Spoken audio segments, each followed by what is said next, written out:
Imagine two little boys, just 5 years old, living in a world of complete silence for 3 long years. Think about that.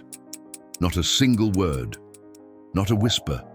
No doctor, no matter how renowned, could explain why the sons of millionaire Ethan Hayes simply refused to speak.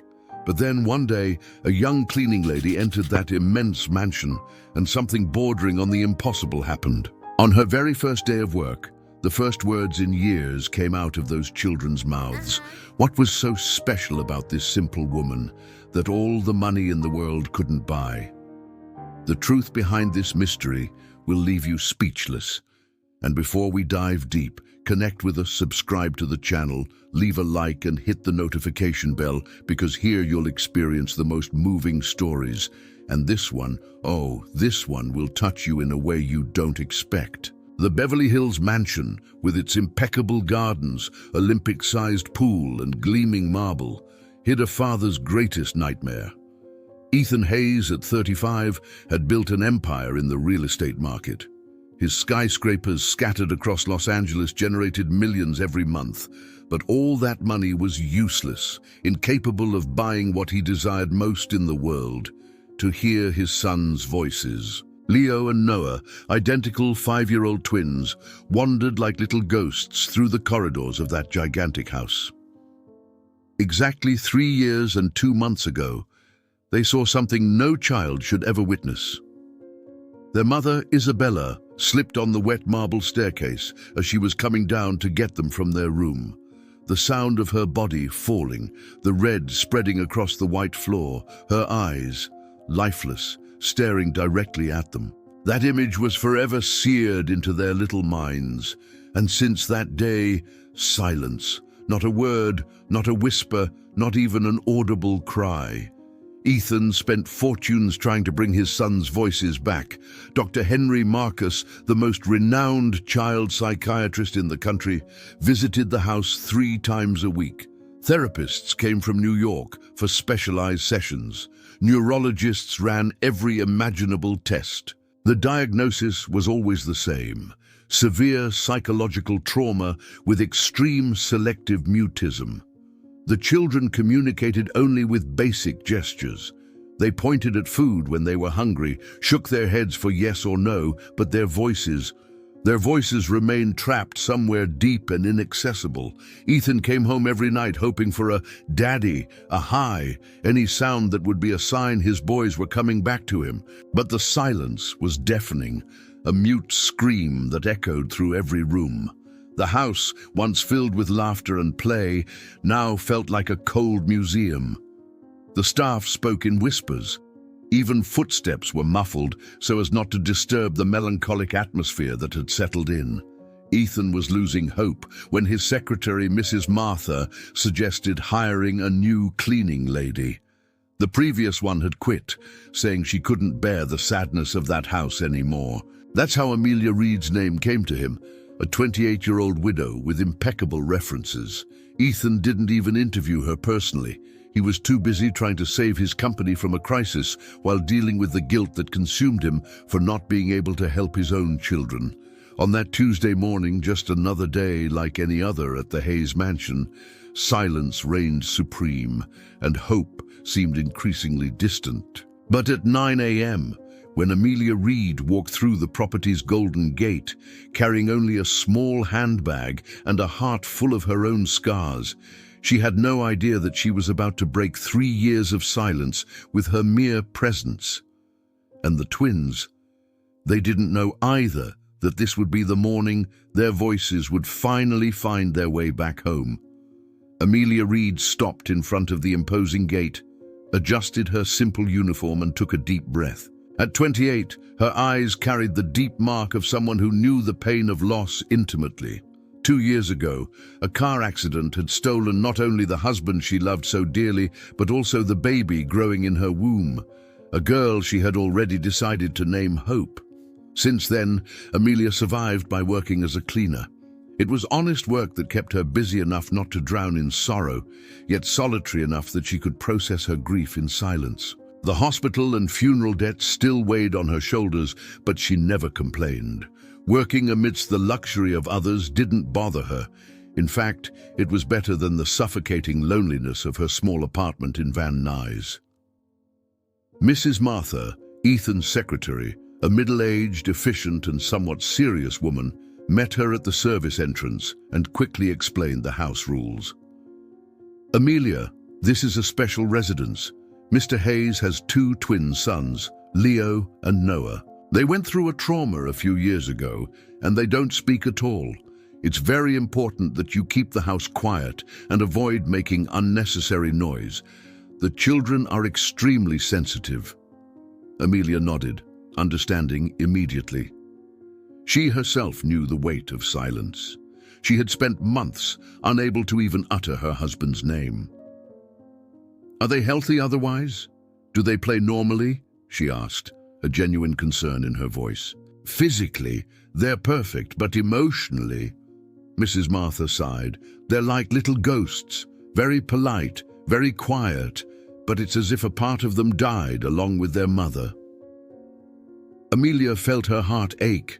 She knew that feeling all too well. Mrs. Martha guided her through the rooms of the mansion, explaining the routine. A living room with a double-height ceiling, a library with thousands of books, an office overlooking the garden. Everything was impeccable, luxurious, but strangely cold. It felt more like a museum than a home where children lived. "And where are the boys now?"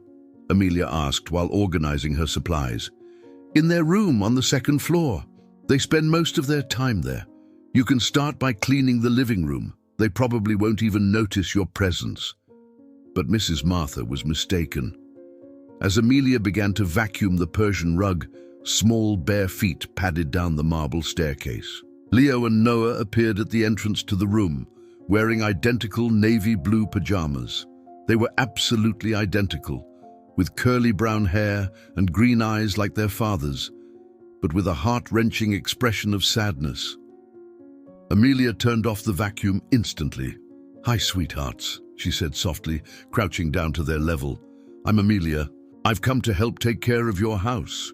The boys watched her in silence, but there was something different in their eyes, a curiosity they hadn't shown in a long time.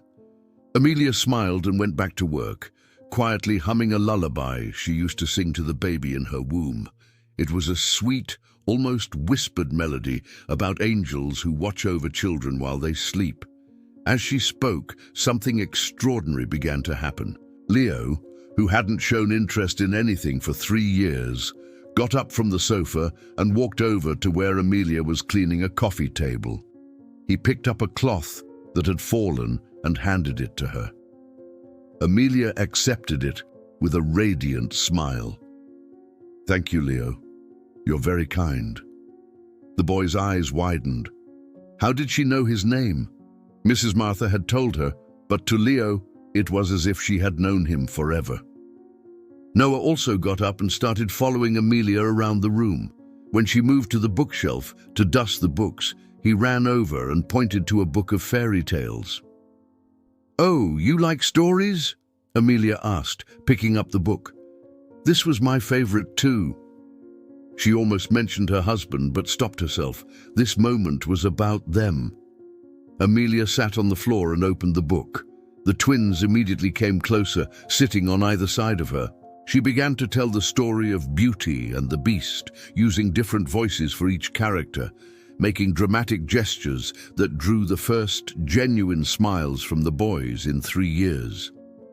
When she reached the part where the Beast transforms into the prince, because someone managed to truly love him, Leo rested his head on Amelia's arm. Noah did the same on the other side. And then the miracle happened. Noah, looking at Amelia with eyes full of tears he hadn't shed in years, whispered a word that echoed through the silent room like thunder. "Mommy." Amelia felt her heart stop. Leo, seeing his brother's reaction, repeated the word, louder. "Mommy, you came back, Mommy." In his second-floor office, Ethan Hayes was on a video conference when he heard something that made him drop his phone. Voices, children's voices, his son's voices. He ran down the stairs like a madman, following the sound he hadn't heard in 3 years. When he reached the living room, he found the most beautiful and devastating scene of his life. His sons were talking, they were crying, they were alive again.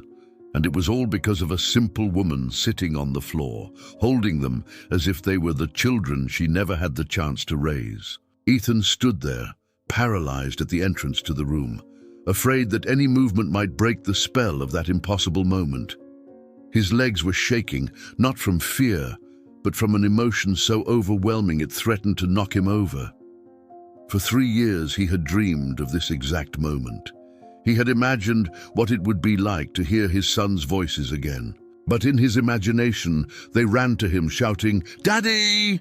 Instead, they were calling a complete stranger, "Mommy!" And strangely, it didn't hurt him. It was as if his paternal instinct recognized that this woman had achieved something his entire fortune could not buy. Amelia looked up and saw him standing there, tears streaming down his face. She tried to get up, embarrassed, but Leo and Noah clung to her tightly. "Please!" Ethan said, his voice choked with emotion. "Don't stop, they're talking." "Daddy!" Leo shouted, running to Ethan. "Amelia is back. Mommy came back to take care of us." Ethan knelt and hugged his son, feeling the little body tremble with emotion. Noah ran to him too, but without letting go of Amelia's hand. "Daddy, did you bring her back?" Noah asked, his eyes shining with hope. "She was singing the song that Mommy used to sing." Ethan looked at Amelia, who was clearly confused and emotional. She had no idea of the impact she had just made on this family. "Amelia," he said, trying to control his voice, "I don't know how to thank you. In 3 years, dozens of professionals have tried, and you, on your first day, I don't understand." "They called me Mommy," Amelia whispered. I just did what I felt I should do." Leo pulled Amelia by the hand, leading her to Ethan. "Daddy, is she going to live here with us? Is she going to be our new mommy?" The innocent question created an uncomfortable silence. How could you explain the complex feelings of adults to 5-year-old children? Amelia blushed, not knowing what to say. "Boys," Ethan began carefully. "Amelia works here. She came to help take care of the house. But she sings just like Mommy," Noah insisted, "and she has the same smell." Amelia frowned. What did he mean? The same smell? "Mommy smelled like flowers and kindness," Leo explained with the simple logic of a child. "You do too." In that instant, Ethan realized that something much deeper was happening here. In the days that followed, he began to observe the interactions between Amelia and the boys with a growing fascination. It was as if she had an intuitive connection with them, something that went beyond any rational explanation. Every morning, even before she arrived, Leo and Noah would position themselves at the living room window, waiting to see her cross the garden. When she appeared, they would run downstairs to greet her at the door. "Amelia, do you know how to build a sandcastle? Amelia, do you like strawberry ice cream? Amelia, are you going to leave when it gets dark?" That last question was always laden with anxiety, and Amelia learned to reassure them, explaining that she would be back the next day. She would always come back. Ethan started working from home more often, officially to monitor his son's progress, but secretly because he wanted to watch Amelia. There was something about her that intrigued him deeply, the serene beauty of someone who had known pain and had learned to live with it without becoming bitter. She treated his sons with a maternal naturalness that moved him. There was no hesitation in her gestures, no forced attempt to win them over. It was as if she had always been a part of their family. One afternoon, Ethan found her in the garden with the boys. They had set up a picnic on the grass. Leo and Noah were laughing at something she had said, a sound Ethan thought he would never hear again. "Can I join you?" he asked. "Of course, Daddy," Leo replied. "Amelia was telling us about when she was little and lived in a house with a yard full of chickens." Ethan sat down, noticing how Amelia tensed up a bit with his presence. She still maintained a respectful distance. "Amelia," he said softly, "I want you to know that you've transformed this house. My sons are alive again because of you." She looked down, embarrassed. They're special children. They just needed someone who understood their silence. And you understand it. Amelia looked at Leo and Noah, who were playing with flowers. "I was silent for a long time too," she admitted. "When we lose someone we love, sometimes the words just disappear. They just needed time and someone who wasn't in a hurry to hear them." Ethan felt something stir in his chest. It was more than gratitude. It was recognition. That night, after Amelia had gone home, the twins did something they hadn't done in 3 years. They asked Ethan to tell them a bedtime story. "Daddy," Leo said, nestled in his bed, "will Amelia always be our friend?" "I hope so, son." "Noah dreamed that she was our real mommy," Leo confided. "I had that dream too." Ethan's heart ached. "And would you like it if she were?" Both boys nodded vigorously. "Then she would be the mommy who takes care of us here, and our first mommy would be the angel who protects her too," Noah explained with the pure wisdom of children. Ethan kissed his sons' foreheads, knowing that this conversation would change everything, because he himself was beginning to nurture the same impossible dream they had. Amelia Reed had arrived as an employee, but she was becoming the heart of this family. And Ethan was falling in love, not just with her, but with the extraordinary woman who had given life back to his children and, without his knowing, was giving life back to him too. 3 months passed, and the transformation in the Hayes family was impossible to ignore. The house, which for years had echoed only silence, now vibrated with childish energy. And what drew Ethan home wasn't just the children, it was Amelia. Watching her had become his favorite secret pastime. The delicate way she folded the boys' clothes, the sparkle in her eyes when they ran to hug her, the genuine smile that lit up her face. Ethan realized he was falling in love the day he found her crying in the garden. It was a Saturday afternoon. He saw her sitting on the stone bench, tears streaming silently down her face, and he felt his chest tighten in a way it hadn't in years.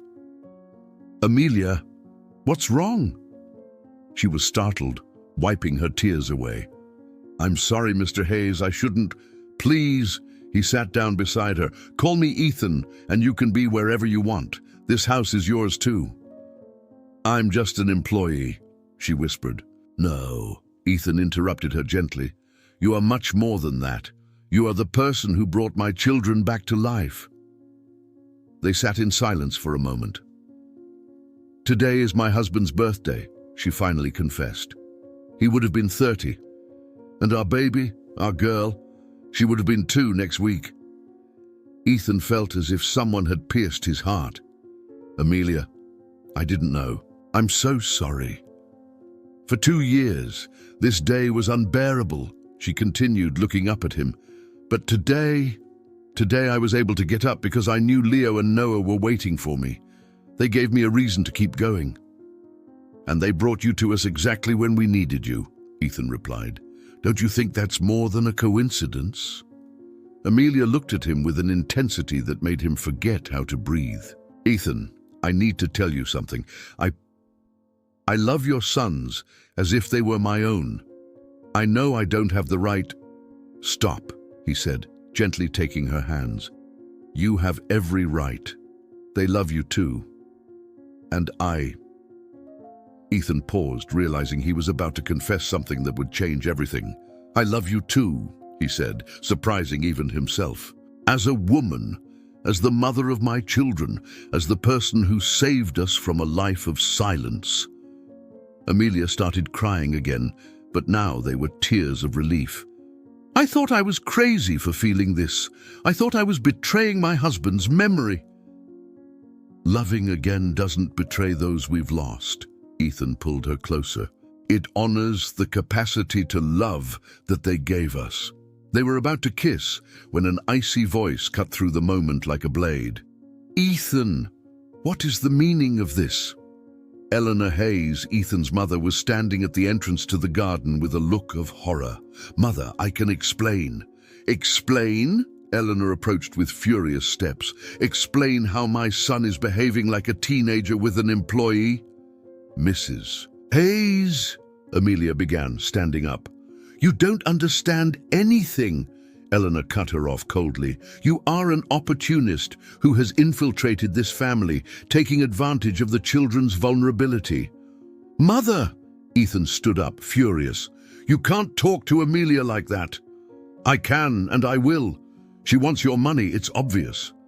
Amelia turned pale as if she had been slapped. "I never, ever thought about your money." "Enough!" Ethan shouted. "Amelia, go inside. I need to talk to my mother." But the damage was done. "Maybe your mother is right," she whispered, her face burning with humiliation. "Maybe I was deluding myself." She ran inside, grabbed her things and left, ignoring the cries of Leo and Noah calling for her from the window. Ethan confronted his mother with a fury she had never seen. "You have no idea what you've just done. I saved you from making the biggest mistake of your life." "No," Ethan replied, his voice dangerously low. "You just caused the biggest mistake of my life. Amelia is the woman I love and the mother my children have chosen, and you drove her out of our home." But it was too late. Amelia had already disappeared, taking her broken heart with her.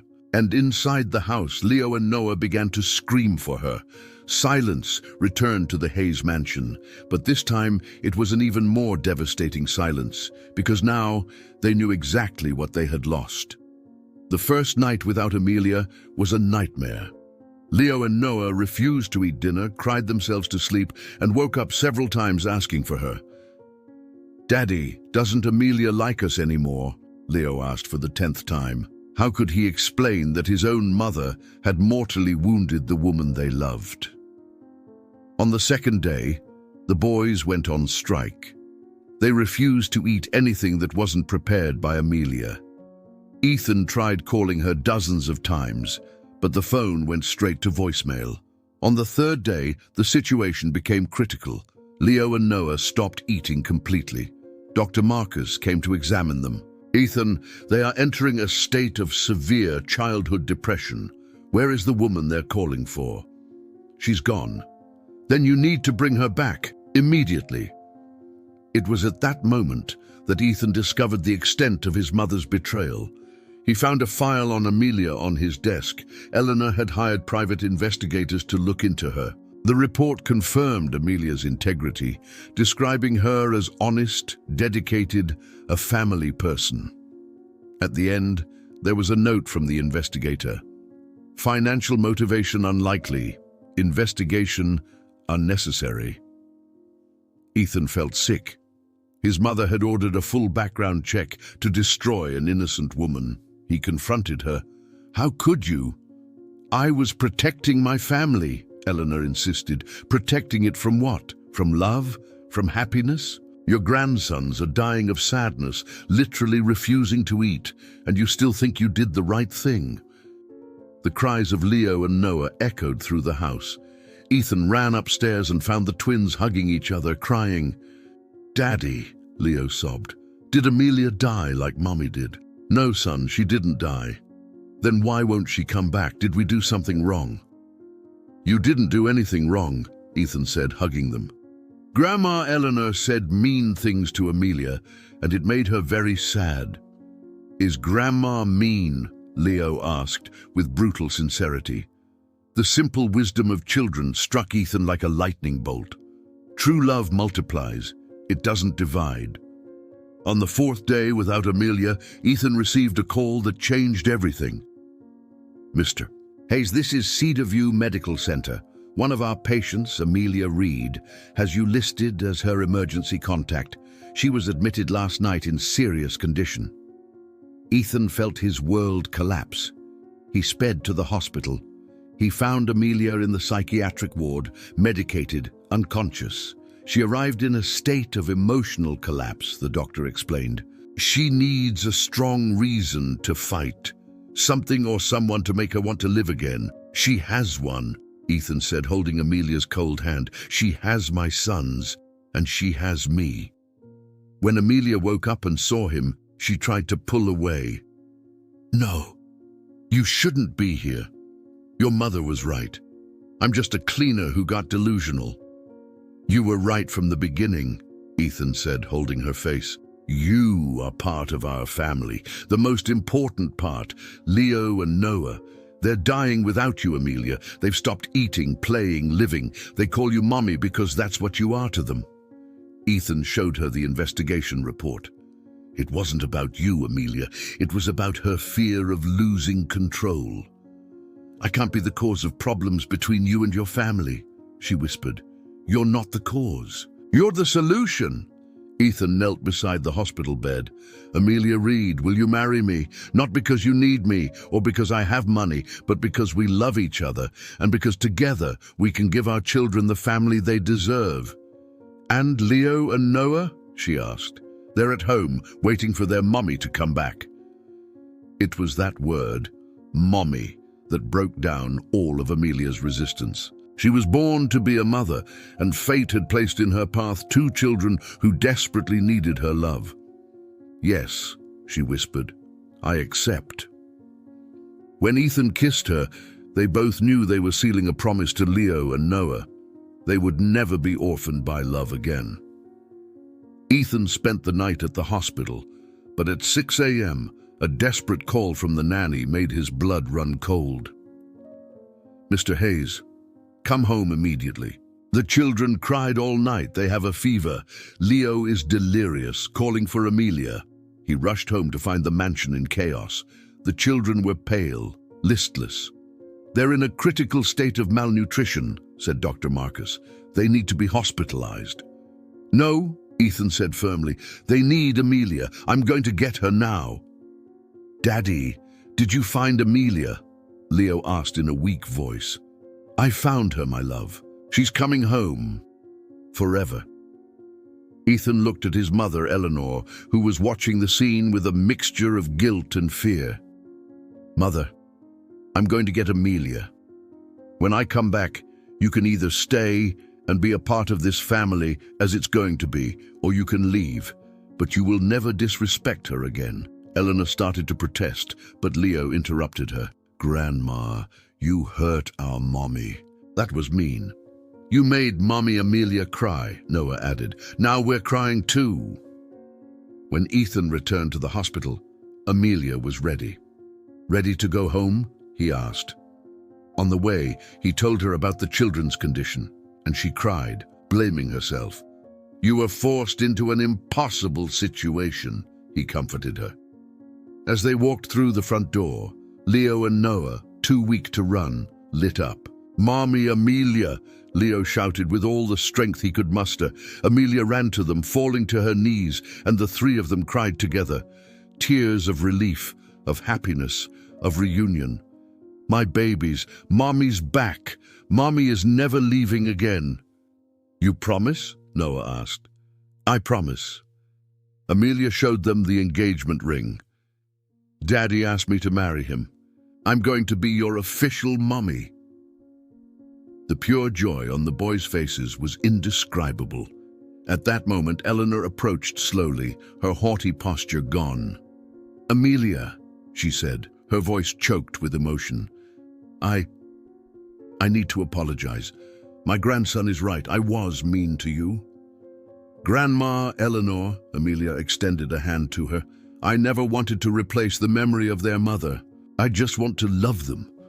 I know that now, Eleanor replied, crying, and I know that Isabella would approve of our choice.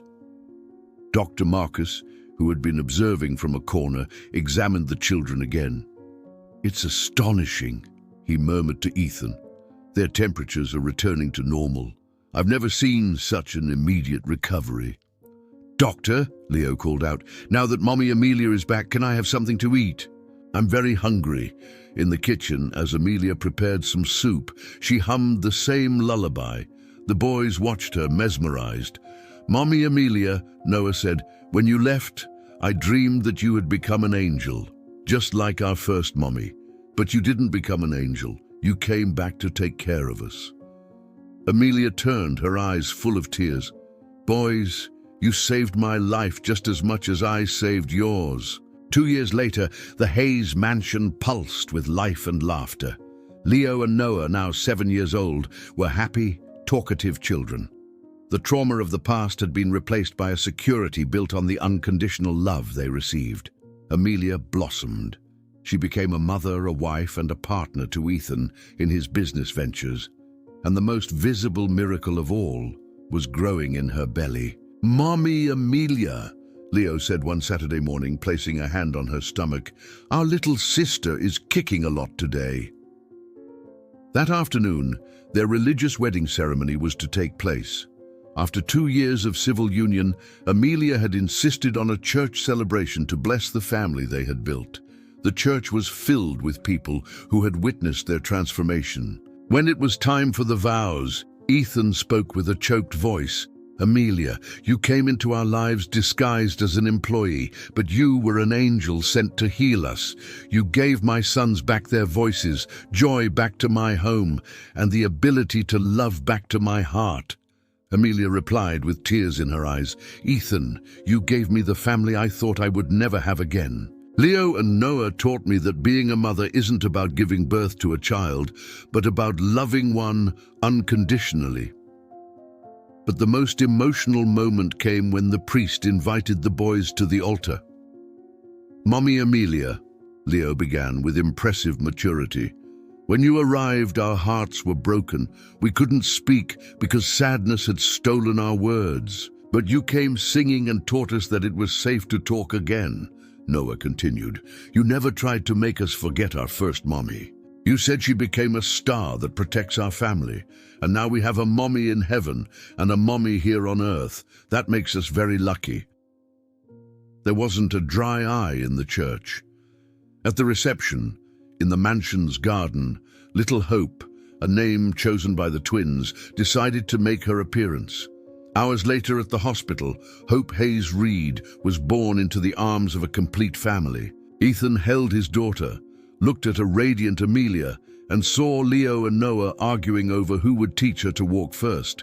He realized he had found something no amount of wealth could ever buy, the imperfect perfection of a real family. "I'm sure their first mommy is happy today too," he said. Leo looked up, as if he could see through the ceiling. "First mommy," he whispered to the sky. "Thank you so much for sending Mommy Amelia to take care of us. You made a very good choice." At that moment, a gentle breeze blew in through the window, almost like a nod of approval. The Hayes family had learned that true love doesn't replace loss, but creates new possibilities, and that the most beautiful miracles happen when broken hearts allow themselves to love again. And you? Do you believe there is an inexplicable connection between souls that need to heal each other? That true love can be more powerful than all the money in the world? Share your opinion in the comments. We want to know if this story touched your heart as much as it touched ours. If you were moved, subscribe to the channel and hit the notification bell to receive our most emotional stories. And don't miss the next recommended video. A new story of overcoming awaits you.